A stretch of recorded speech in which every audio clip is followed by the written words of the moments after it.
Shalom, apa kabar saudara sekalian? Kiranya kita semua senantiasa di dalam lindungan dan kasih Tuhan Yesus Kristus. Sebelum kita menyambut sapaan firman Tuhan pada pagi ini, sebaiknya kita terlebih dahulu bersaat teduh sejenak.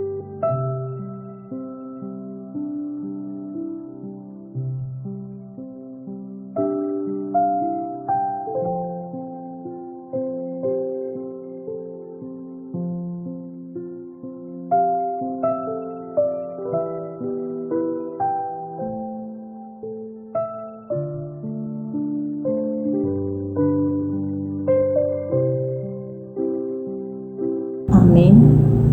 Saudara sekalian, firman Tuhan untuk kita pada hari ini diambil dari kitab Lukas pasal yang ke-18 ayat 31. Yesus memanggil ke-12 muridnya, lalu berkata kepada mereka, "Sekarang kita pergi ke Yerusalem, dan segala sesuatu yang ditulis oleh para nabi mengenai Anak Manusia akan digenapi."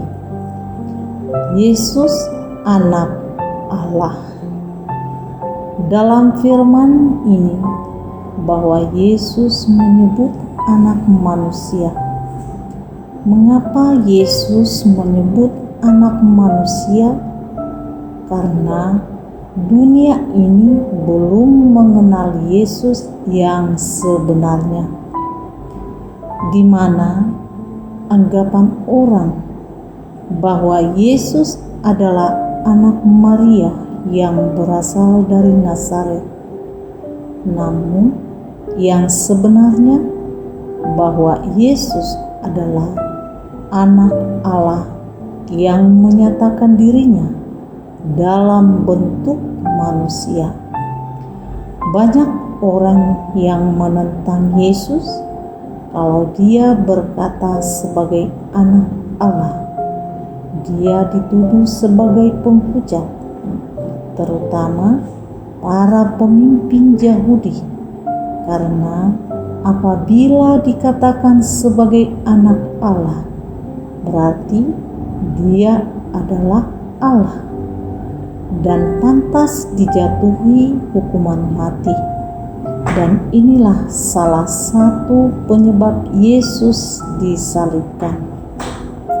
Sehingga pernyataan Yesus sebagai Anak Manusia adalah Yesus merendahkan dirinya menjadi Anak Manusia, di mana sebentar lagi akan dinyatakan sebagai Anak Allah setelah semuanya digenapi dan dia bersama dengan muridnya pergi ke Yerusalem untuk menyerahkan dirinya menggenapi rencana Allah.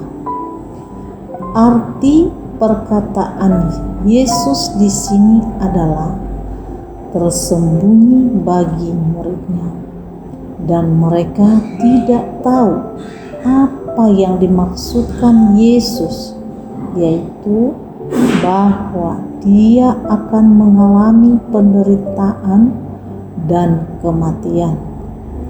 Yesus mau menyampaikan bahwa sudah saatnya atau waktunya untuk pergi ke Yerusalem, sebab segala yang dituliskan tentang dirinya akan digenapi di sana. Di Yerusalem, Yesus akan menyelamatkan dunia dari dosa, di mana dia akan sengsara di sana, disiksa, disalibkan, dihina, dan mati.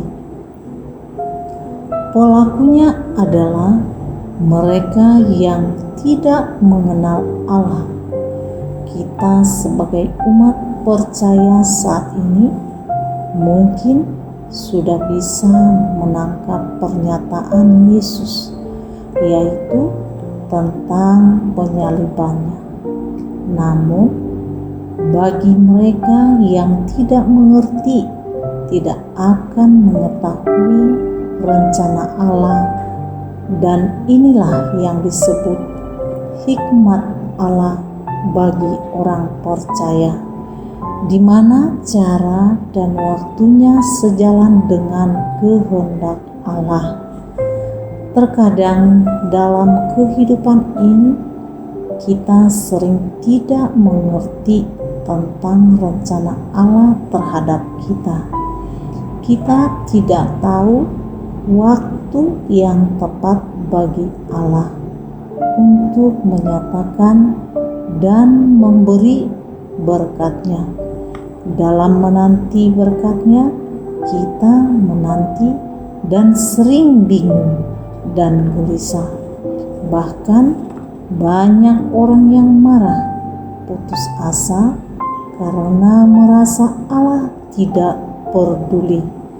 Padahal Allah menjalankan kehendak-Nya sesuai cara dan waktunya.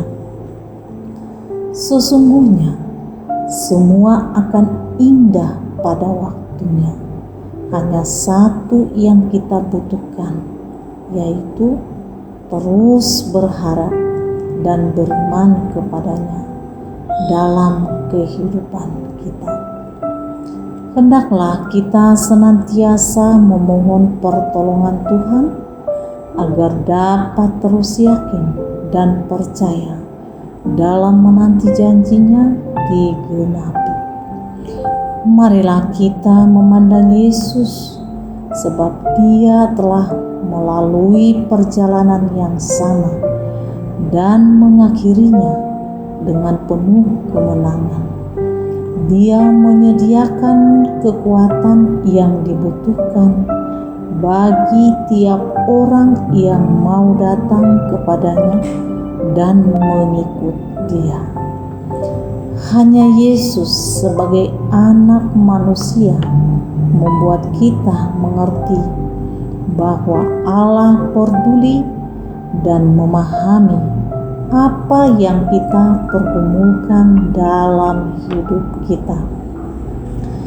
Dia telah menunjukkan belas kasihan buat kita orang berdosa melalui darah-Nya yang tercurah di kayu salib.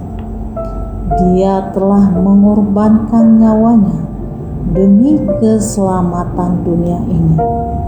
Kita harus sadari bahwa keselamatan dan sukacita di dunia ini hanyalah sementara saja. Namun, keselamatan yang akan diberikan Yesus kepada kita bukanlah keselamatan sementara, akan tetapi keselamatan yang kekal, di mana sukacita akan memenuhi kita selama-lamanya. Amin. Kiranya Tuhan menyertai kita sekalian. Shalom.